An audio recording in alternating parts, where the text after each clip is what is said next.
it's Angela Fox from the Berkshire Group Realtors. Thanks so much for checking in to my video blog this week.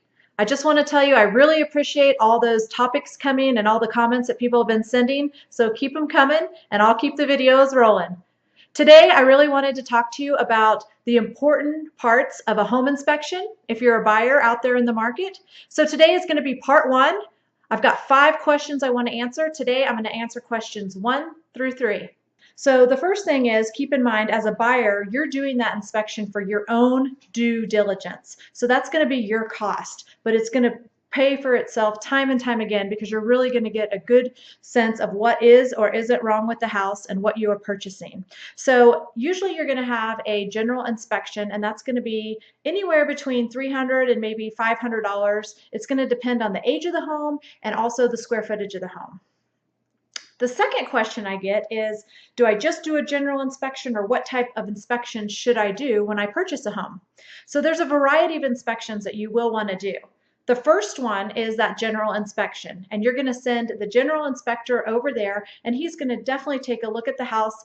If he sees anything that needs a next level professional come in, he's going to suggest that. So maybe there's a little bit of mold that he found from a water leak in the bathroom. So he might suggest that a mold specialist comes over and you would have a mold inspection.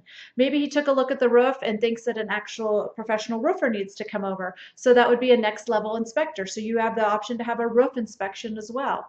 You always want to do a sewer line scope to see the sewer line and the integrity of the line, especially if there's neighborhoods where there's a lot of older and mature trees. You also have the option to do a radon gas test. So if radon gas is of concern to you, then you can have it tested and see what the levels of radon are in the soils underneath the home. There's also tests for termites or wood destroying insects, which we don't typically see with our dry climate in Colorado, but you have that option. And one of the other inspections, which is super important, which I stress more than anything, is the neighborhood inspection.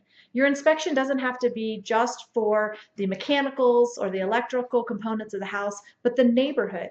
You want to definitely walk through that neighborhood at 10 o'clock at night or first thing on a Saturday morning, maybe talk to a few of the neighbors and get a feel for what does the neighborhood feel like. You're only in the house 1 or 2 times after making that offer and before closing, so you really want to get a feel for it. If there's a dog that barks incessantly day in and day out, you wouldn't know that unless you did that neighborhood inspection.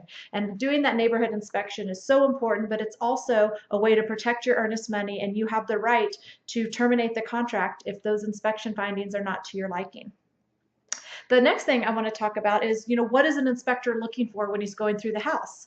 The inspector is going to notate things that are health and safety items, things that are maintenance items that you probably want to keep your eye on throughout the years of owning the home, and maybe just a couple little like honeydew items that you probably want to correct upon moving into the house.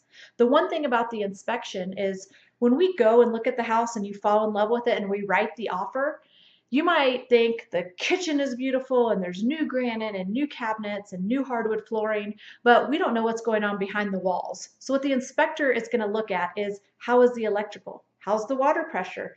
What is the age of the furnace and the hot water heater? What are those things that we might not be able to see with the visible eye, but that are very important in finding out during your home inspection?